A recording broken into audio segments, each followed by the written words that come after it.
Telehealth is a popular and growing organisation which aims to close the gap for individuals, especially those who live rurally and remote, who do not have easy or readily available access to face-to-face health services due to access issues or geographical isolation. Telehealth enables individuals to organise consultations with doctors, nurses and a range of other specialists, including those in the mental health field. In 2020, Australians had more than 30 million telehealth consultants. Telehealth is beneficial for individuals who have an injury or illness and because of this cannot leave their home. And telehealth is especially beneficial for individuals who live in rural and remote areas and therefore do not have easy or readily available access to health services. Australia is home to an extensive and widely dispersed population, where 7 million or 29% of the total population live rurally. Affording healthcare can be difficult for those living rurally and remote due to decreased access to services due to geographical isolation, lower income, and transport and travel issues. This makes seeing a specialist very expensive, especially if individuals need to travel to their nearest capital city in order to access these medical services. The travel cost, on top of pending medical bills, can deter individuals who are living rurally from accessing these services, which could contribute to better health outcomes.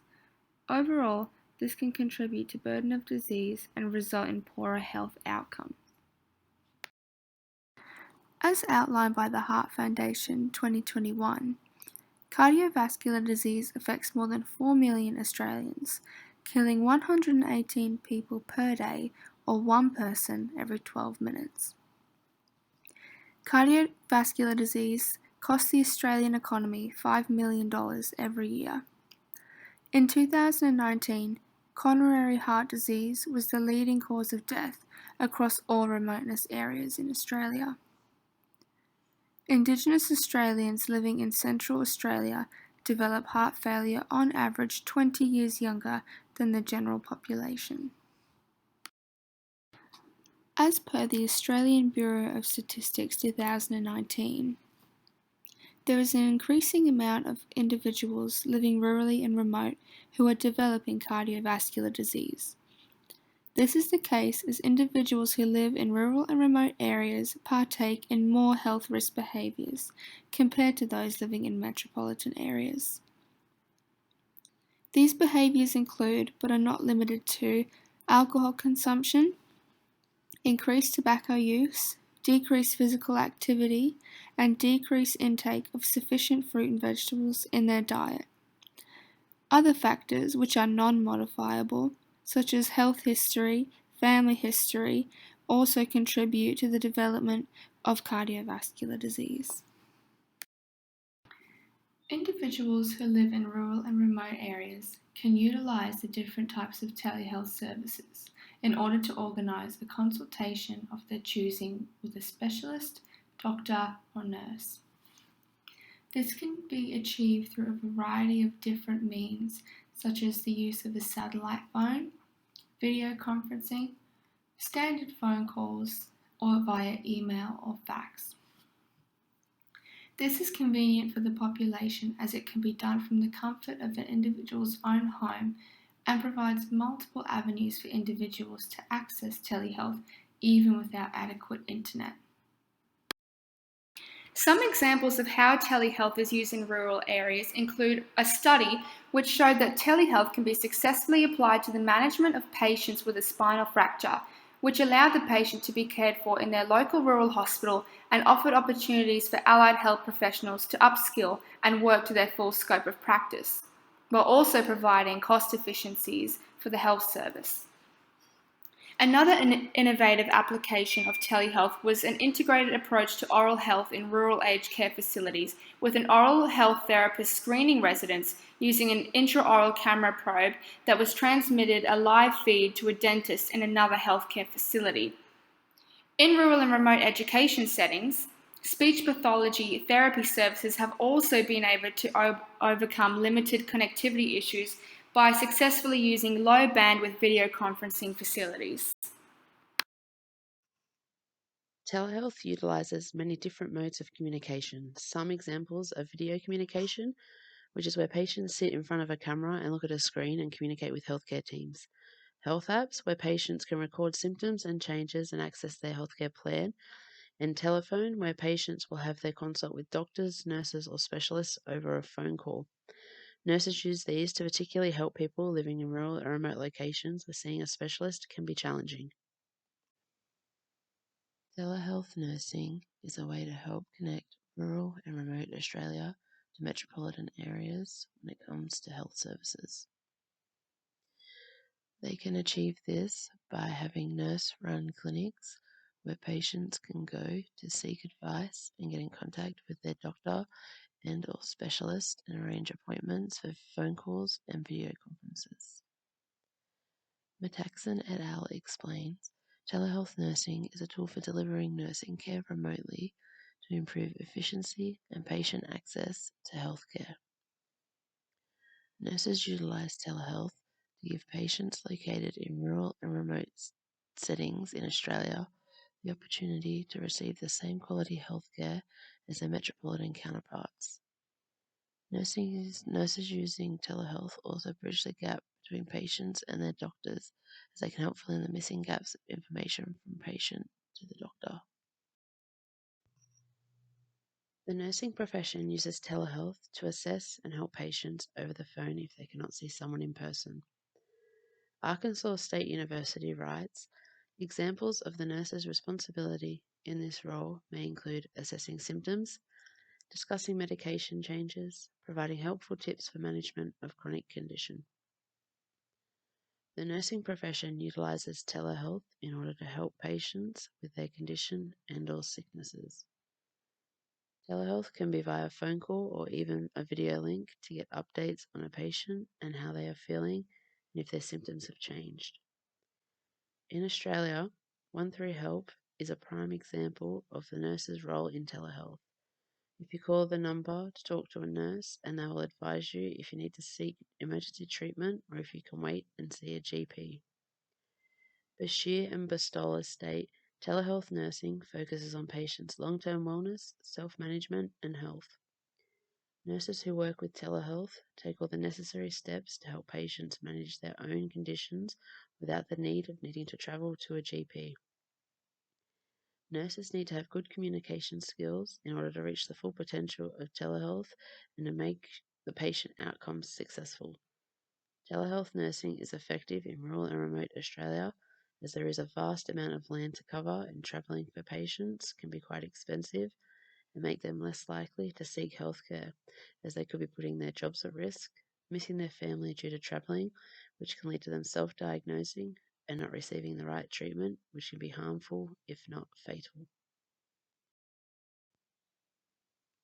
Wade and Stocks state, in cardiovascular disease, telehealth can contribute across the full spectrum of care, including primary prevention, acute care, rehabilitation, chronic disease management, and palliative care. Registered nurse-run clinics can offer cardiac rehabilitation programs for patients to attend or do via a video link. Registered nurses can also offer stress tests for patients at risk of having cardiovascular disease by setting up a video link with a cardiology team so they can observe the stress test while the nurse monitors the patient in real time. Telehealth helps in the treatment of cardiovascular disease by allowing patients to monitor their symptoms from home and speak to their doctors and specialists via phone or video link, often set up by nurses at a local clinic instead of travelling hundreds of kilometres to the city, which can be draining mentally, financially, and physically.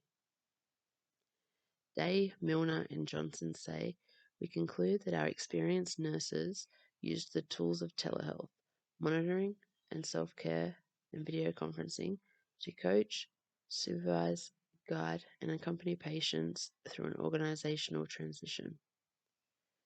People suffering from cardiovascular disease often go through organized transition as they go from hospital for treatment or surgery to a clinic for rehab and then onto home, They learn to manage their condition via telehealth communications with the assistance of nurses. Nurses assist patients by showing them how to monitor their symptoms and record their data on specialized apps and programs that their doctors can access. They also conduct home visits to make sure the patient is doing well and keeping up with their programs and reporting of any symptom changes. Benson et al. Writes, Heartbeat Connections is a primary prevention telemedicine program utilizing registered dietitian nutritionists and registered nurses to deliver health coaching and medication therapy protocols for dyslipidemia and hypertension among patients at high risk for developing cardiovascular disease.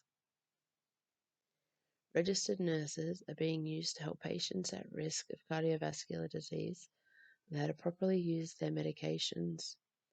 Registered nurses play a pivotal role in telehealth as they are often a patient's first contact when they require telehealth services. Patients develop a deeper level of trust with nurses while using telehealth as they see the nurse in person, whereas they see doctors via screens or calls. Bartz says, continuation of nurse-led telehealth intervention research will help to ensure that technology used to support and advance care delivery will be evidence-based.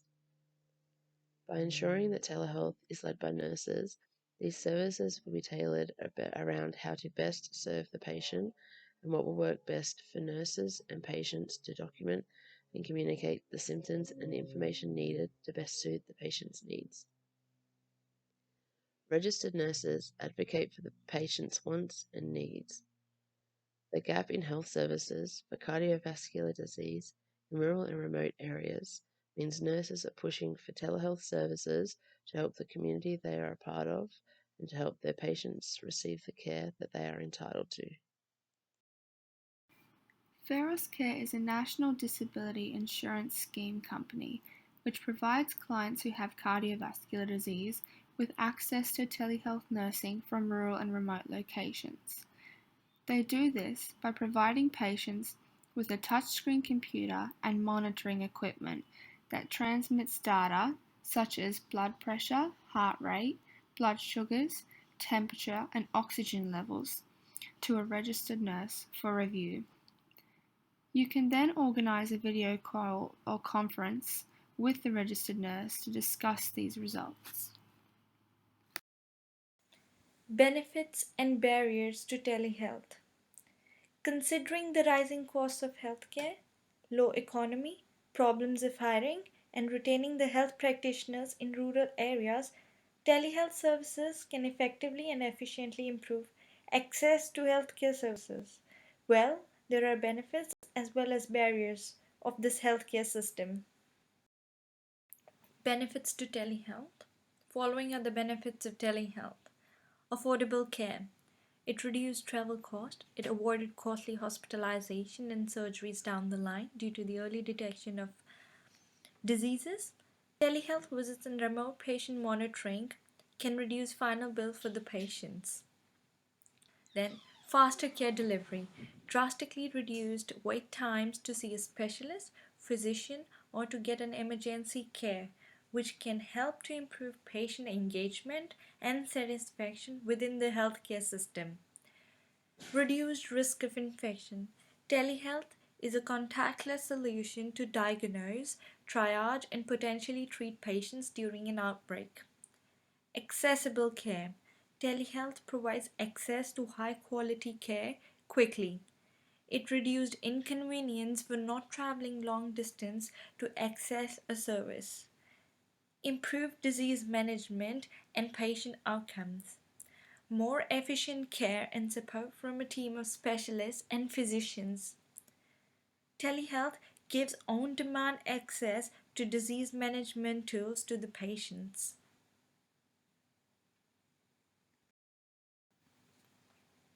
Specifically talking about the benefits to cardiac patients.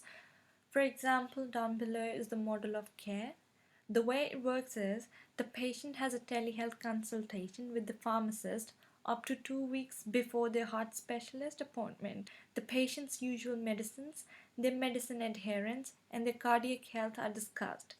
And then the summary of the consultation, for example, the medicine list, adherence score, and recommendations are immediately recorded in the electronic medical record. Then the heart specialist uses the medicine's information gathered by the pharmacist during their consultation with the patient. The model of care, as discussed as an example to the benefits to cardiac patient, was introduced because the Heart Foundation and Cardiac Society of Australia and New Zealand CSANZ recommended a multidisciplinary approach. The model of care helps patients as well as doctors by reducing the time spent by the cardiologist gathering the medical information, reduced medication uncertainty. It made easy for cardiologists to make treatment decisions within consultations, and that so with confidence. The other benefits of telehealth to cardiac patients are telehealth interventions for heart patients, including comparison of televideo or telephone to improve system management, medication knowledge, health assessments, and follow up after the discharge. Patients with heart disease who use telehealth as an interactive system with motivational tools at home spent fewer days in hospital, which also led in the improvement in the perception of quality of life. Using web-based tailored message intervention to increase compliance with medications and diet for elderly heart patients. Benefits of e-health to rural health professionals: increased ease of access and networking with online professional development activities. It enhanced local service provision, increased support from and access to specialists and the resources. Example, with the use of video conferencing where the patient, rural GP and a specialist are all present and the GP may observe all the special working. Experimental learning, networking and collaboration improve skills and confidence. Benefits to participating hospitals. Telehealth ensures more appropriate patient admissions, reduces the length of the stay, and better patient outcomes. Potential financial savings due to reduced travel costs. Moreover, reduced time away from the urban practice is also beneficial to the specialist. Following are the barriers to telehealth: patient privacy and confidentiality. Telehealth encounters are vulnerable to privacy as compared with face-to-face encounters. Telehealth platforms are strongly protected by encryption, but there is no platform that is safe from hackers and breaching of data. Data accuracy and misdiagnosis. The studies reveal that the internet ban affects the validity and reliability for fine motor task measurements. Hence, inaccurate data transmission can result in healthcare practitioners making wrong treatment decisions. Medical liability. Telehealth arises with several doubts regarding malpractice liability, including informed consent, practice standards and protocols, supervision requirements for non-physician providers.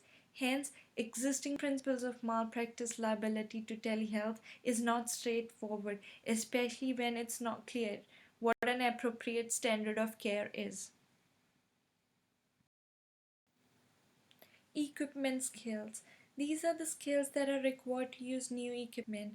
A number of surveys were conducted on rural doctors that revealed that the skills of the rural doctors limited their ability to conduct a telemedicine consultation. For example, unable to attach a GPEG file to an email, inability to use an X-ray equipment well enough to provide an X-ray image with sufficient clarity for assessment. Infrastructure, that is, not having access to video ready phones or computer, or lack of software that matches the camera. No access to a reliable and affordable internet connection. no understanding of how to use the device to access services, and having no trust in technology and the services being used for health services. Last but not the least, preference for the traditional approach. Rural health professionals have a preference for traditional approach, which may be due to their life experience or lack of confidence to deliver competent service. For example, rural GPs found it more easier to complete a patient transit scheme application than to organize a video conference with a specialist.